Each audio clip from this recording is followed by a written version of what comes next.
Welcome back to another episode of The Aftershock. My name is Daniel, and today we'll be interviewing the one and only Rufino Romero.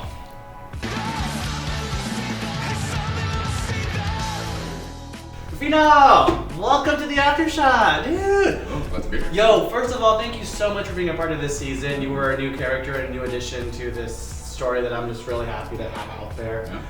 Now, we've actually known each other for now over a year. I think like a year ago we started the audition process, and actually it was over Thanksgiving when we talked about the character and stuff. So like a year and 6 months. yeah, crazy. So first, thank you so much for being a part of this season. You did an amazing job, and I mean, I'm really hoping that people are seeing your character, resonating with it. Now, you and I spoke about Manuel's character. What was your take on it? Manuel's character. No, I'm on the spotlight now. No, I'm nervous. No, Manuel's character. You know, it's interesting because I think I talked to you a little bit about my background with my dad and things like that. I had the very stereotypical father of machismoism. Whatever I say is law. Whatever I say is the way of things in the house, and just a little dysfunctional. But also, there's a reason behind it. People just don't end up like that because they just woke up and was born that way. I had to dig a little bit deeper and find out that there was a lot of stuff that happened to him and why he ended up the way he did. So with that background and that experience and talking to a lot of friends and things like that, and talking to you, it's just more along the lines of seeing what did he go through in order to get him to think that way, feel that way, act that way, have his behavior and patterns that way. And more of anything else is also, as his, for Manuel specifically, his world rotates around his daughter. Yeah. Just like innately, like a father is like, I'm gonna protect my cub, I'm gonna do what I have to do, survive. That's like the very first thing that I would imagine a father has to focus on to make sure that the cub, in this case, Jasmine, ends up focusing on. Yeah. Yeah, and so when I wrote this character, I mean, it definitely also came from, that same thing, when I wrote the character and when I kind of saw it was like seeing a familiar face that someone that I was also raised by as well. And yeah, I think, when it comes to someone who comes from an Latinx community culture, you do get that machismo thing where I guess if someone doesn't know who this person is, they might see this person as an enemy, as a villain, which let's not push it aside. I mean, there definitely are a lot of toxic traits, unfortunately, that we have gotten from this. But I guess before we dive into that, with Manuel's character, where do you think his hard outer shell comes? Because that's pretty much, when you see someone, if you don't know him, it's someone who's just like, has a very hard outer shell. Where do you think that comes from? That had to come from his upbringing. Because the thing about, especially the Latinx community, it's, at least my perspective, it's a generational thing. It's an immigrant background thing. Not to go too far back into it, but we're talking also about a generation and a group of people. If you go way back enough, they were colonized, they were pillaged, their identity was almost completely morphed into what it is right now. Yeah. And we've run with it, and it's a beautiful thing what we could do with it. But with the good comes the bad, and those toxic traits and that background and that hard shell to survive, did not only come from Manuel, but probably from his father, from his mother, from the tatarabuelo, like it just goes back, and it's what those therapists and psychologists, I believe, always talk about is that cycle. Yep, it's a never-ending cycle. Se sigue, yeah, no, we gotta cut it. That's too much, at least, and that's what this generation is doing, which I'm really happy about. I'm trying to do that a lot, and the show, that's what it's trying to do a lot as well. So, yeah, which I was excited when I read the script, like, I could be part of the solution. So yeah, I think that's where it comes from. No, I mean, it was just like digging into this episode. Man, this episode is a lot. So this episode, I'm really happy that we actually had a couple co-writers for this one. Liz Perez, who plays Jasmine, co-wrote on this one. We also had to collaborate with Cycle Social Media, which you guys can find on our link. But they are just an amazing group that are, that do help queer communities, POC communities, Latinx communities, finding mental therapy. So I mean, I think you can agree that still to this day, even though it's 2022 almost now, that it's still a stigma having mental therapy in Latinx community, POC communities, stuff like that. So it was an amazing thing to kind of see Jasmine's journey still continue with this, where we talked about it in earlier episodes where she was kind of scared to do it through it. Now we get to the scene with your character and Liz. Now, this was the first scene you guys did, right? Like this was your first day on set too. Like that was the great introduction to both of your characters. I've heard people have cried watching that scene. So yes, it was the first scene. How was preparing for that? I went through my process to be able to make sure I go through it and make sure that I had the background set up, the character building up from scratch, and being able to talk to you, see what you wanted out of it, talk to Corey, see what she wanted out of it, and then it was a collaboration of many people's perspectives and being able to put into who Manuel was going to be. But that was a very interesting. I'm the type of person that loves to like dive in first and like sink or swim. That's just me. I'm crazy. That's just what I am. That it helps me out. It helps my energy when it comes to acting and stuff like that. But the fact that we did that first scene where I'm just like, "Contéstame!" And it's like, oh, scared. Yeah, I heard people jump too. Like when I ended up spiking.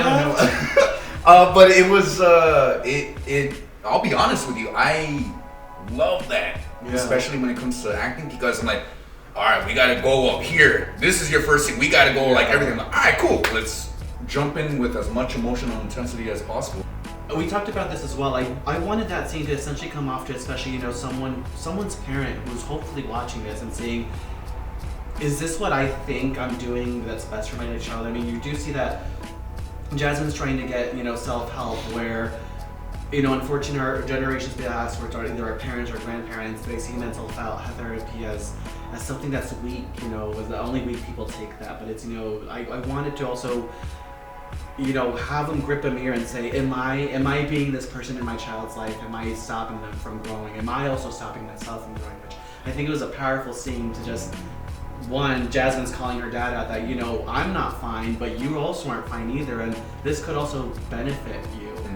Do you think this might change his perspective on it in this conversation alone? But I think, and I love the scene because I thought about this after we ended up filming the scene, and I'm like, I don't think I've heard this theme talked about specifically, what I'm about to say, but I felt what Jasmine did more than anything else was put up a mirror in front of Manuel. Mm-hmm. And also not only Manuel thinking, am I stopping my child or stuff like that, but more, I believe a lot of parents, just my perspective, I believe that they think something's wrong with my child. Oh shit, it's my fault. I did something. And it's like, oh my God, like what, but I did everything. And I could only imagine like the fear and even the self-hatred that you would get, like, I did something wrong to my child. And it's like it would take out your breath. It would take my breath out if I did it. Like if I thought something like that to my niece, like, oh my God, what did I do? Like and that's frightening. It's scary. And so I've my therapist. Thank you, therapist, who taught me about responding from pain and fear and all that. But at least for me, and I believe many men and many women and humans in general, fear and pain is the emotion, but the response with it is anger. I mean, stuff has been changing, but what do you think today's role in a Latinx male father figure is? How is it now, and how do you think it's changed over time? I think one of the biggest things that has changed over time is self-awareness. There was my therapist has said something that really resonated with me, that before I was going to therapy, I was on survival mode. Mm-hmm. Once going to therapy and once bringing enough self-awareness, now I'm going into thriving mode, which is uncomfortable. And I think the one thing that's changing, and I've seen a lot of it with fathers, especially Latinx fathers, is that they are being more self-aware of how to respond to their child and their child's needs, and understanding that their child is an individual and they're not living viscerally through their child, and doing the best to, when possible, to take that pause. I think I'm happy to be in a day and an age where like we're finally adding layers to like roles, where again back in the day, I mean when I was a kid, it's like a man's role to do this, a woman's role to do that, and I'm coming from a background where like I'm queer, I'm brown, I don't know what the hell I'm supposed to be, like what's my role? So yeah, like I'm happy that layers are finally being added to this, but breaking the stigma at that point. Boy, are we so lucky? I mean, I heard in an interview recently that the reason you started acting is because you just took a class because you needed it to become because of your EMT, right? Yeah. Oh my! I used to stutter. Yeah. I used to stutter. I used to mumble. Yeah. But talk like that. I would. I didn't have any confidence, and I found out that actually has to do a lot with my childhood and mumbling and not having confidence in talking like this. It was a protective mechanism. But yeah, I ended up I wanted to better my speech because I became an EMT, a licensed EMT in California. I'm like, I can't talk to a patient. Are you okay? I will take it. I know what's gonna feel safe with a medic. It's like, I think you need help.